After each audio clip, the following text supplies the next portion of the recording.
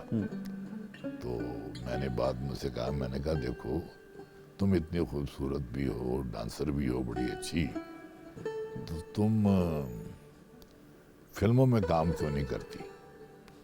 وہ کہتی ہے جب اللہ یہیں عزت کی روٹی دے رہا ہے تو پھر مجھے وہاں کام کرنے کی کیا ضرورت ہے. میں یہ عرض کروں کہ آپ کا جو انداز ہے اس میں کہانی کا عنصر ہوتا ہے. جی بالکل ہے. اگر بلکہ مجھے ممتاز مفتی نے ایک دفعہ کہا کہ تم افسانے کیوں نہیں لکھتے. یہی بات میں پوچھنا چاہ رہا تھا. اچھا, میں نے انہیں کہا مفتی صاحب میں آپ کو شکل سے بیوقوف لگتا ہوں, لیکن میں اتنا بیوقوف ہوں نہیں کہ میں افسانہ لکھ کے سعادت حسن منٹو کے مقابلے میں آ جاؤں, بیدی کے مقابلے میں آ جاؤں, اور ظاہر حسین کے مقابلے میں آ جاؤں, اور میرا نمبر کہیں 576واں نمبر ہو میرا کہیں افسانہ نگاری میں. تو میں یہاں پہلے نمبر پر ہوں کالم نگاری میں, جی, تو میں پہلا نمبر چھوڑ کے 570 پہ 570 پہ کیوں جاؤں. اچھا, صرف یہی وجہ تھی, ہارٹ ٹو ہارٹ ہو رہی ہے. ہاں جی, اور ہم کسی کو بتائیں گے بھی نہیں. جی جی, کہ کیا صرف یہی وجہ ہے قاسم صاحب کہ آپ نے افسانہ نہیں لکھا یا کوئی اور؟ بڑا اچھا سوال کیا آپ نے. اصل میں میرے اندر ایک واقعی افسانہ نگار چھپا ہوا ہے. جب آپ کو ہفتے میں 5 کالم تخلیقی نوعیت کے ملتے ہیں, یعنی جو انٹ شنٹ چیزیں جاتی ہیں تخلیقی نوعیت کے لکھنے پڑیں, اور مہینے کے وہ 20, تو پھر وہ میں کیا کرتا ہوں اپنا افسانہ نگاری کا جو شوق ہے وہ یہاں وہ پھر میں اسی میں پورا کر دیتا ہوں. واہ, بہت اچھا. اچھا, آپ کا کالم عام طور پہ یہ ہوتا ہے کہ جتنے کالم ہیں وہ کالم نگاری ہو یا مزاح ہو, دونوں صورتوں میں میں نے پہلے بھی آپ سے عرض کیا تھا کہ کوشش یہ ہوتی ہے کہ دوسرے کے عیب گنوائے جائیں. ہاں جی, اور وہ کہیں نہ کہیں ایسا لگتا ہے کہ جیسے آپ کسی کی بدصورتی کی تحقیر کر رہے ہیں. آپ کے ہاں وہ بدصورتی بالکل نہیں ہے. نہیں وہ تو دیکھیں نا, تحقیر جو ہے وہ تو مزاح کا حصہ ہے ہی نہیں, بلکہ مزاح کے چہرے پہ بدنما داغ ہے. واہ. ہاں, اور تضحیق بھی جو ہے وہ بھی مزاح کا حصہ نہیں ہے. مزاح کا دیکھیں نا, آپ پطرس بخاری کو پڑھیں, آپ مشتاق احمد یوسفی کو پڑھیں, ابن انشا کو پڑھیں, آپ کو کہیں بھی کسی کی تضحیق نظر نہیں آئے گی. بے اختیار کہہ جو ہیں یا مسکراہٹیں آپ کے چہرے سے نمودار ہوں گی. تو یہ میرے خیال میں پتہ نہیں کون لوگ ہیں جو اس کو آپ نے پطرس بخاری صاحب کا ذکر کیا. مجھے شفقت پطرس کا مضمون ہے سائیکل، اس کا ایک جملہ بڑا ہی دلچسپ لگتا ہے. وہ یہ ہے کہ وہ سائیکل پہ جا رہے ہیں اور سامنے کتا آ گیا. اب کتا جسامت میں بڑا ہے تو وہ یہ کہتے ہیں کہ اب آپ تصور کی آنکھ سے دیکھیے کہ میری سائیکل کے سامنے ایک کتا کھڑا ہے جو بکری کی جسامت کا ہے، یعنی کتا اور بہت ہی کتا. بہت ہی کتا. اچھا پطرس صاحب کے نا جی ایک ٹربیوٹ ایک ان کے شاگرد کی طرف سے میں نے بھی لکھا ہے سائیکل. میرے نظر سے آپ کا ایک پکٹوریل گزرا جس میں آپ کی ساری تصاویر ہیں، اور کیا خوبصورت وہ پکٹوریل ہے. Pictorial biography. اس میں اس پکٹوریل بائیوگرافی میں صدور مملکت، وزرائے اعظم کے ساتھ جہاں آپ کی تصاویر ہیں وہاں ایک بڑی خوبصورت تصویر ہے اور وہ آپ کی اور میڈم نور جہاں کی ہے. ہاں جی. ہم چاہیں گے کہ اس تصویر کا پس منظر اور میڈم کے بارے میں کوئی بات ہو. اچھا اس میں صرف صدور نہیں ہے بلکہ انڈیا اور پاکستان کا کوئی بڑے سے بڑا رائٹر ایسا نہیں ہے جس کے ساتھ میری وہ تصویر نہ ہو. وہ یہ ہے کہ پروین شاکر کی اعزاز میں ہم نے دعوت کی لاہور میں. اچھا. تو پروین کہنے لگی کہ میں میڈم کی بڑی مداح ہوں تو اسے بھی بلائیں، انوائٹ کریں. تو میں نے کہا ٹھیک ہے. وہ تشریف لے آئیں. اچھا میں بطور میزبان آ کے اس کے پاس بھی بیٹھ گیا باری باری اٹھ کے. تو میڈم بڑا چہک رہی تھیں، بڑی مزے کی باتیں کر رہی تھیں، بہت مزے کی باتیں. اس کے بعد میں اٹھ کے تو ان کی پچھلی سیٹ پہ اشفاق احمد بیٹھے ہوئے تھے، محمد خالد اختر بیٹھے ہوئے تھے. اچھا. سید محمد کاظم بیٹھے ہوئے تھے. میں ان کے پاس جا کے بیٹھ گیا. صحیح. اس نے گردن موڑ کے تو باتیں کرنی شروع کر دی. اچھا. میڈم نے. اچھا. اشفاق صاحب بڑے زبردست جملے باز اور کہتے ہیں میڈم جی پیچھے ہی آ جائیں میں گردن وال پہ جائے گا. وہ اٹھ کے آ گئیں. بعد میں پھر جب یہ تقریب ختم ہوئی ہے تو ہم انہیں چھوڑنے جا رہے تھے تو مجھے کہتی ہیں کہ میں نے نوٹ کیا کہ آپ نے کھانا کھایا نہیں صحیح طریقے سے، وہ میزبانی آپ زیادہ کرتے رہے، آپ میرے ساتھ چلیں. اچھا. میں آپ کو پکایا کھانا کھاؤں گا. میں کہا جی میں پھر کسی دن حاضر ہوں گا. اچھا. آپ نے اپنے ایک استاد کے ذکر کیا جناب مشتاق احمد یوسفی. جی. ایک اور صاحب ہیں جن سے آپ کی بہت عقیدت ہے اور وہ ہیں احمد ندیم قاسمی صاحب. اچھا پہلا میرا سوال تو آپ سے یہ ہوگا کہ قاسمی صاحب ترقی پسند تحریک، ترقی پسند مصنفین کی انجمن کے سے وابستہ، آپ کا تعلق عموماً یہ کہا جاتا ہے کہ دائیں بازو سے. رائٹ. ہاں جی بالکل. یہ کیا ملاپ تھا؟ میں بتاتا ہوں آپ کو. پہلے تو میں آپ کو احمد ندیم قاسمی صاحب کے حوالے سے ایک مزے کا جی قصہ سنا دوں جی. آپ کو. ان کی 70ویں سالگرہ تھی تو وہاں میں نے پیپر پڑھا. میں نے کہا کہ احمد ندیم قاسمی اور مجھ میں بہت ساری مماثلتیں ہیں. وہ بھی پیرزادے ہیں، میں بھی پیرزادہ ہوں. وہ بھی قاسمی ہیں، میں بھی قاسمی ہوں. وہ بھی لکھتے ہیں، میں ان کے برابر کا تو لکھ ہی نہیں سکتا لیکن چھوٹا موٹا لکھاری میں بھی ہوں. ان کو بھی حسن پسند ہے، مجھے بھی حسن پسند ہے. وہ کوئی حسین چہرہ دیکھتے ہیں تو سبحان اللہ کہتے ہیں. بس یہی میرا اور ان کا فرق ہے. وہ سبحان اللہ کہتے ہیں، میں انشاءاللہ کہتا ہوں. باقی جہاں تک وہ آپ کا سوال ہے کہ احمد ندیم قاسمی بھی جو تھے نا، میں سمجھتا میں اپنے آپ کو ان کے نظریات کے بہت قریب پاتا ہوں. اچھا. کیونکہ میری کٹر پاکستانی ہوں میں، اور احمد ندیم قاسمی بھی کٹر پاکستانی تھے. تو اصل میں جو لیفٹ جو تھا نا ہمارا، وہ بدنام ہوا پاکستان بننے سے پہلے. بولشوک ریولوشن کی وجہ سے ایک لائن لگی تھی کہ اچھا یہ اشتراکی ذہن کے لیفٹ ہے اور یہ نہیں ہے. آپ نہیں سمجھتے کہ وہ وجہ بھی تھی؟ میں آپ کو بتاؤں، اب مجھے کبھی کبھی لگتا ہے کہ میں بہت بڑا اشتراکی ہوں، بہت بڑا لگتا ہے مجھے. میں کہتا ہوں، لکھا بھی ہے میں نے یہ بات، کہ 1 اور 5 کا فرق ہونا چاہیے. یعنی اگر آپ کو 1 روپیہ تنخواہ ملتی ہے تو دوسرے بندے کو 5 روپے سے زیادہ نہیں ملنی چاہیے. یہاں 1 اور لاکھ کا فرق ہے. ہاں، اگر ایک آدمی 25 کمروں کے مکان میں رہ رہا ہے تو ایک آدمی، دوسرا آدمی وہ 3 کمروں کے مکان میں تو رہے. یعنی یہ چیزیں جو ہیں نا، یعنی جو معاشی مساوات جو ہے، یہ ہمارے ہاں نہیں ہے. ماہر تعلیم سید محمد امین صاحب کا جملہ مجھے سر اس پہ یاد آ گیا.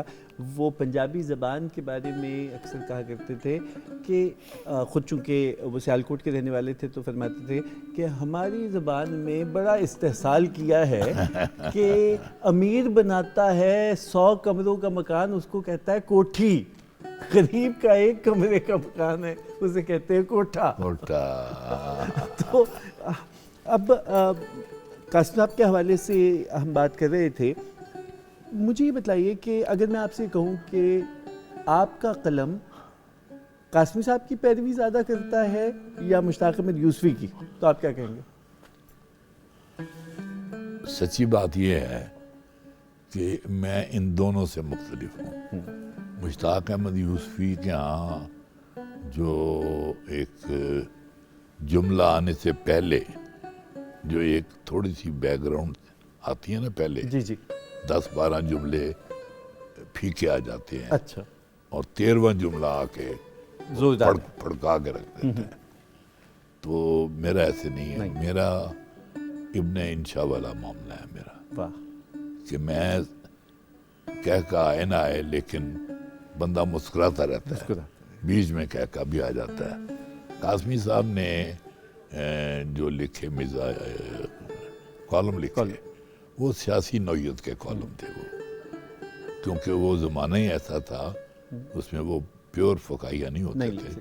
وہ ہوتے فقاہیہ تھے لیکن طنز ہوتا تھا سیاست کے مختلف پہلوؤں پر. اب یہ ہم 2 لفظ استعمال کر رہے ہیں بہت زیادہ. شگفتگی کی آپ نے تعریف کی تھی.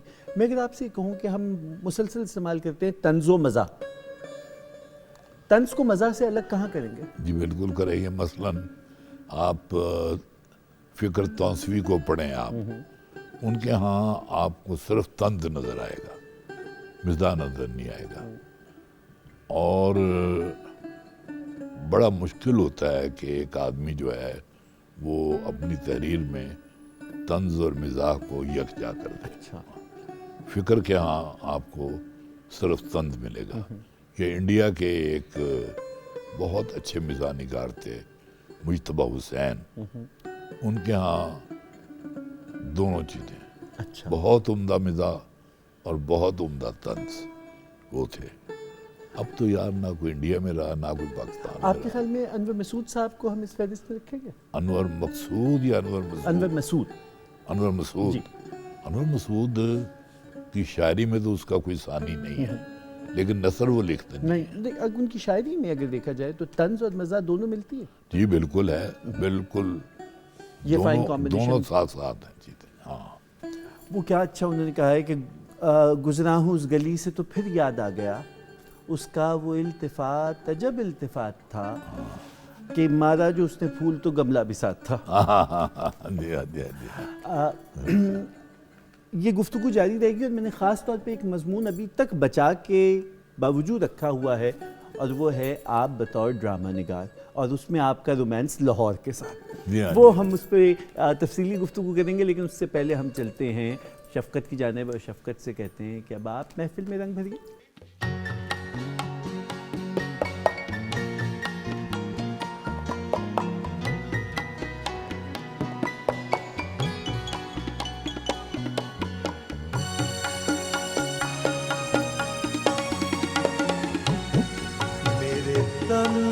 بدن میں کس نے، میرے تن بدن میں کس نے